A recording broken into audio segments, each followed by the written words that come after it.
Before Turlock was what it is today, it was something else entirely. A railroad town, a rough edge of civilization. In 1871, the railroad came through, and almost overnight, Turlock appeared. Not polished, not settled, but raw. Early photos show it clearly.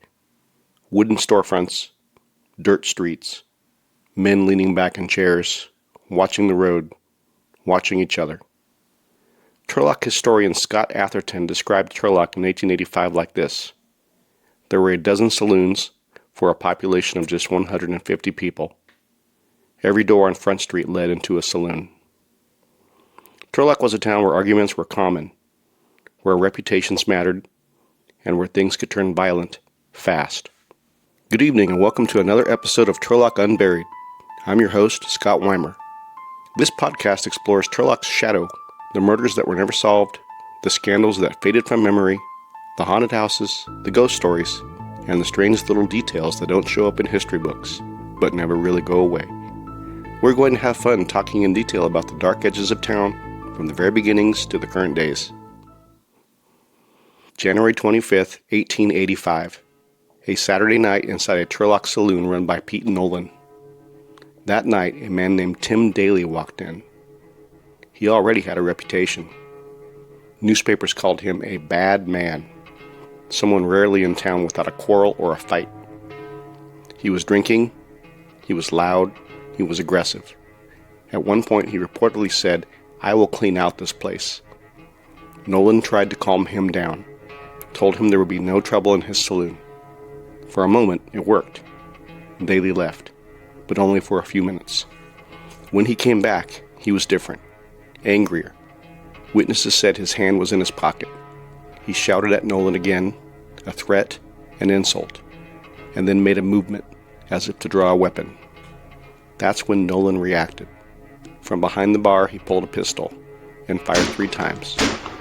2 shots hit, and Dailey dropped. The room must have gone silent, smoke hanging in the air. But Dailey didn't die that night. He was still alive when Dr. Young arrived, Turlock's only doctor at the time, a man who traveled by horse and buggy, serving not just as a doctor, but often as a coroner. He examined the wounds, and there was nothing he could do. No surgery, no hospital, no way to save him. So Dailey was left there, inside the saloon, not in a bed, not in a home, but laid out across a billiard table. And that's where he stayed. For weeks. Newspapers described his condition as precarious, but the reality was worse. He swelled, he weakened, he lingered.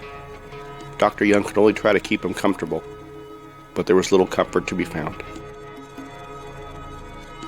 And all the while, Pete Nolan waited, not for Dailey to recover, but for him to die. Because as long as Dailey remained there, the saloon stayed closed.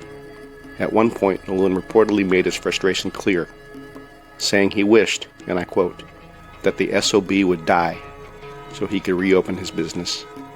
And in that room, on that table, Dailey spent his final days, until 3 weeks later, he finally died. Pete Nolan gave himself up.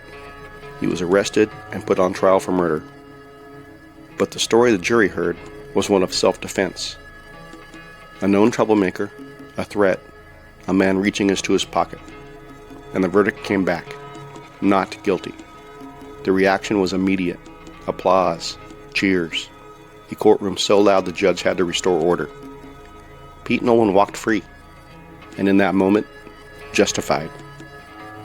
And it wasn't the last time violence found Nolan, not by a long shot. At some point after the shooting, a drifter, described only as a tramp named Mitchell, pulled a gun on him inside the saloon.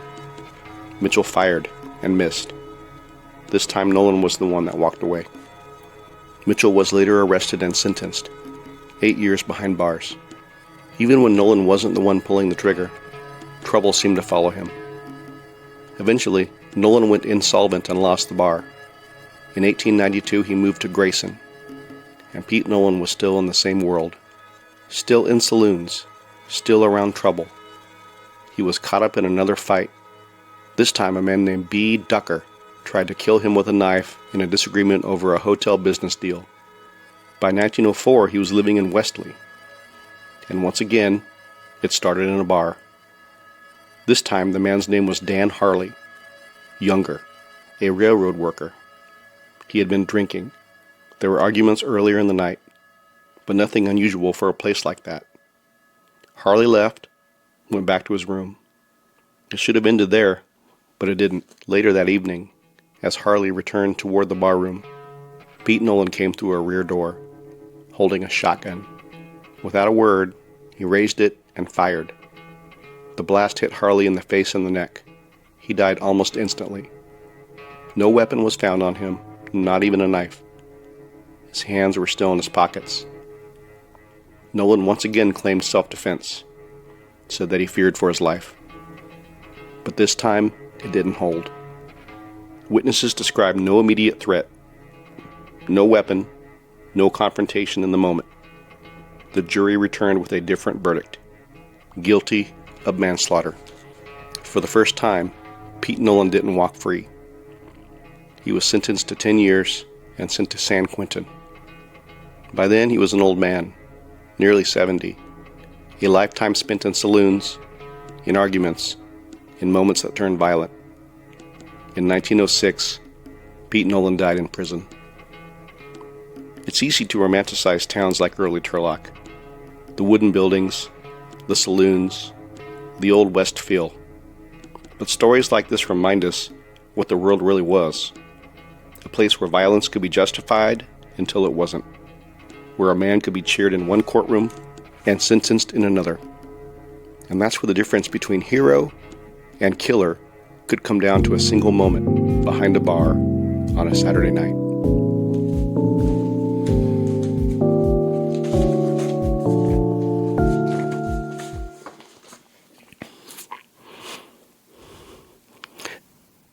This story was sent in by a listener who grew up on the west side of Turlock in the late 1960s, not far from Lander Avenue. Back then, the neighborhood was quieter, darker, and in some places, it felt a little too close to the edge of town. He writes, I remember the house clearly. It was a small, one-story, old house, and it always felt creepy. My bedroom window faced an alley, and some nights my mom would forget to pull down the shades.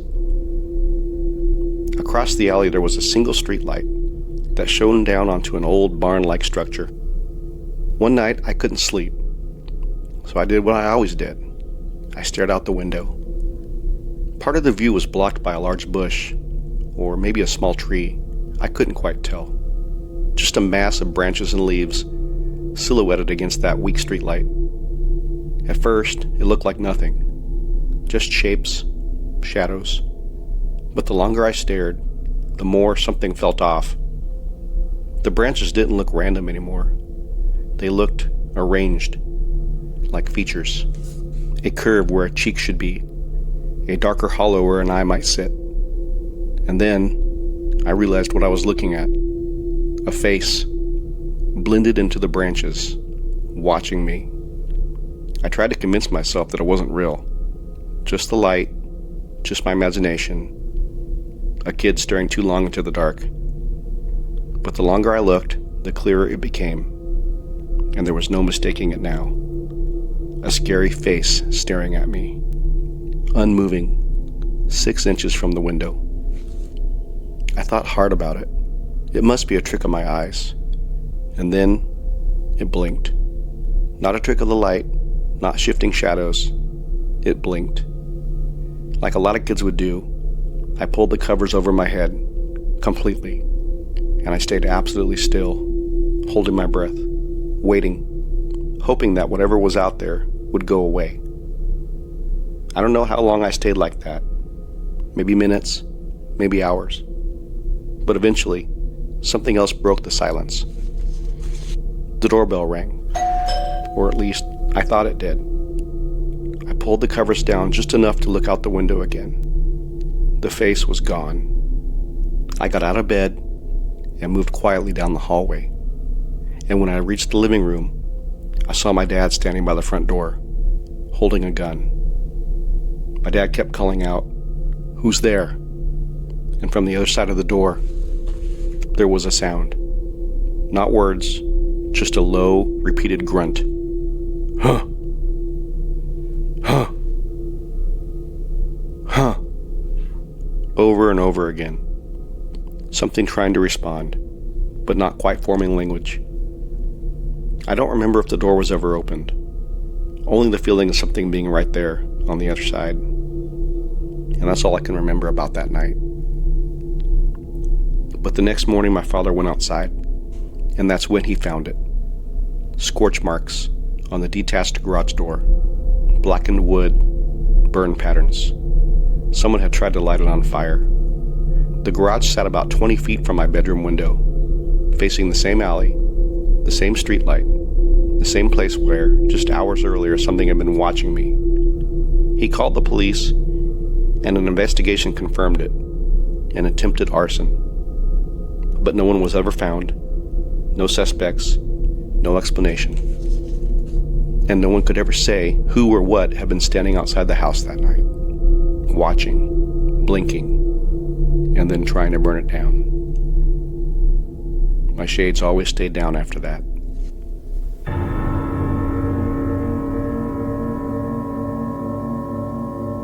Thanks for listening to Turlock Unburied. If you enjoyed tonight's episode, please be sure to follow, subscribe, and share it with someone who enjoys the darker side of local history. If you have a story, or even a secondhand one, you'd like to share, you can reach out at stories@turlockunburied.com or by visiting turlockunburied.com.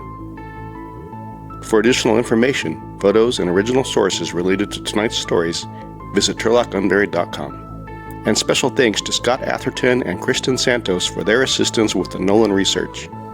Until next time, remember, some stories don't stay buried. Music and sound effects used in this episode were sourced from freesound.org and are licensed under Creative Commons Attribution. Historical research for this episode was drawn from contemporary newspaper accounts and public records. Full source details and archival materials are available at turlockunburied.com. Thanks for listening.